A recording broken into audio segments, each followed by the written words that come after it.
આપણે જ્યારે સ્વર્ગ વિશે વિચારીએ તો મનમાં શું આવે?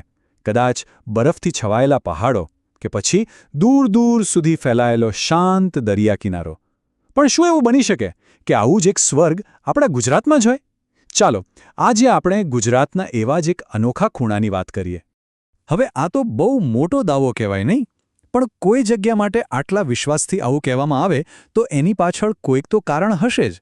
તો ચાલો આ દાવામાં કેટલું સત્ય છે અને આ સૌંદર્ય પાછળ શું રહસ્ય છુપાયેલું છે તે જાણીએ. તો આ સ્વર્ગીય અનુભવની ચાવી શું છે? એ છે ચોમાસું. જેવું ચોમાસું બેસે અને વરસાદના ટીપાં અહીંની માટી પર પડે, બસ પછી જુઓ તમે જાદુ. આખો વિસ્તાર જાણે લીલી ચાદર ઓઢી લે છે અને બધું જ જીવંત થઈ જાય છે.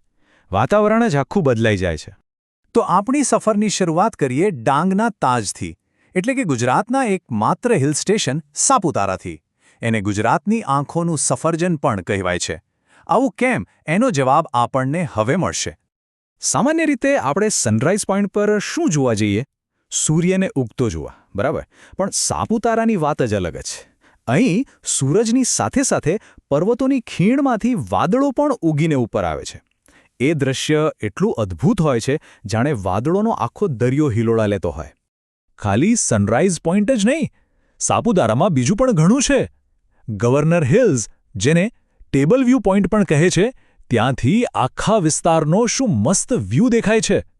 પછી સર્પગંગા સરોવર છે, એકદમ શાંત જગ્યા. અને હા, ત્યાં જાઓ તો સ્થાનિક ખાટા મીઠા કામરકનો સ્વાદ લેવાનું ચૂકતા નહીં. જુઓ, એક જ જગ્યાના બે અલગ અલગ રૂપ. સવાર કેવી? એકદમ જીવંત, વાદળોની રમત અને તાજગીથી ભરપૂર.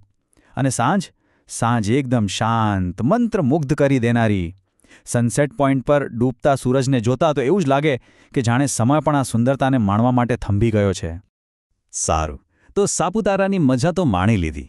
પણ હવે જે અસલી મજા છે ને, એ છે ડાંગના રસ્તાઓ પર મુસાફરી કરવાની. કારણ કે અહીં કહેવાય છે કે મંઝિલ જેટલી જ સુંદર તો સફર છે. આ વાત એકદમ સાચી છે. જ્યારે તમે એ રસ્તાઓ પરથી પસાર થાઓ, ચારે બાજુ લીલોતરી અને ધુમ્મસ, તો ખરેખર મનમાં સવાલ થાય કે શું આ એ જ ગુજરાત છે જેને આપણે સૂકા પ્રદેશો માટે ઓળખીએ છીએ? એ દ્રશ્યો જોઈને તો કોઈ પણ દંગ રહી જાય. અને લોકો જે સરખામણી કરે છે ને, એમાં જરાય અતિશયોક્તિ નથી. ખરેખર જ્યારે વાદળો રસ્તા પર ઉતરી આવે ત્યારે એવું જ લાગે કે જાણે આપણે યુરોપના કોઈ પહાડી વિસ્તારમાં છીએ. અને જેવી ગાડી જંગલના અંદરના રસ્તા ઉપર જાય તો ચારે બાજુની ગીચ હરિયાળી એમેઝોનના જંગલોની યાદ અપાવી દે. ડાંગની ખરી મજા એના રસ્તા ઉપર જ છે. આહવા તરફના જે ઘાટ અને વળાંકો છે, એના પર ડ્રાઇવિંગ કરવાનો અનુભવ જ કંઈક અલગ છે. રસ્તામાં એક ફેમસ યુ-ટર્ન પોઈન્ટ આવે છે, જે ફોટોગ્રાફી માટે બેસ્ટ છે. અને આ બધી સુંદરતાને માણતા માણતા આપણે પહોંચી છીએ ગિરિમાળ ધોધ પર, જેનો અવાજ દૂરથી જ આપણને બોલાવવા લાગે છે. ડાંગ એટલે ખાલી કુદરતી સૌંદર્ય જ નહીં, એનાથી પણ વિશેષ અહીંની સંસ્કૃતિ, એની સાથે જોડાયેલી પૌરાણિક કથાઓ અને અહીંના લોકો, આ બધું મળીને ડાંગનું સાચું હૃદય બને છે. ચાલો હવે એને થોડું નજીકથી જાણીએ. ડાંગની ધરતી માત્ર કુદરતી રીતે જ નહીં, પણ આધ્યાત્મિક રીતે પણ ખૂબ પવિત્ર છે. અને એનું કેન્દ્ર છે શબરીધામ. રામાયણની એ પ્રખ્યાત કથા તો આપણે સૌ જાણીએ જ છીએ, જ્યાં શબરી માતાએ અતૂટ શ્રદ્ધાથી ભગવાન રામને એઠા બોર ખવડાવ્યા હતા. કહેવાય છે કે એ ઘટના આ જ ભૂમિ પર બની હતી. આ જગ્યા ભક્તિની શક્તિનું જીવંત પ્રતીક છે. અહીં આધ્યાત્મ, પ્રકૃતિ અને કળા ત્રણેયનો સંગમ જોવા મળે છે. શબરીધામ પાસે જ પંપા સરોવર આવેલું છે. પૂર્ણા વન્યજીવ અભયારણ્ય એ વન્યજીવન પ્રેમીઓ માટે સ્વર્ગ છે. અને જો સ્થાનિક સંસ્કૃતિનો અનુભવ કરવો હોય તો અહીંની વારલી પેઇન્ટિંગ્સ અને વાંસમાંથી બનેલી કલાકૃતિઓ તમારું મન મોહી લે છે. અને હા, જે લોકોને પ્રકૃતિની વચ્ચે રહેવું અને થોડું એડવેન્ચર્સ કરવું ગમતું હોય, એમના માટે તો મહેલ ઇકો કેમ્પ સાઇટ એકદમ પરફેક્ટ જગ્યા છે. પૂર્ણા નદીના કિનારે ટ્રી હાઉસમાં રહેવાનો અને રાત્રે તારાઓ જોવાનો અનુભવ જ કંઈક અલગ હોય છે. અહીં ટ્રેકિંગ અને બીજી ઘણી એક્ટિવિટીઝ પણ કરી શકાય છે. તો આપણી આ સફર હવે એના છેલ્લા પડાવ પર પહોંચી છે.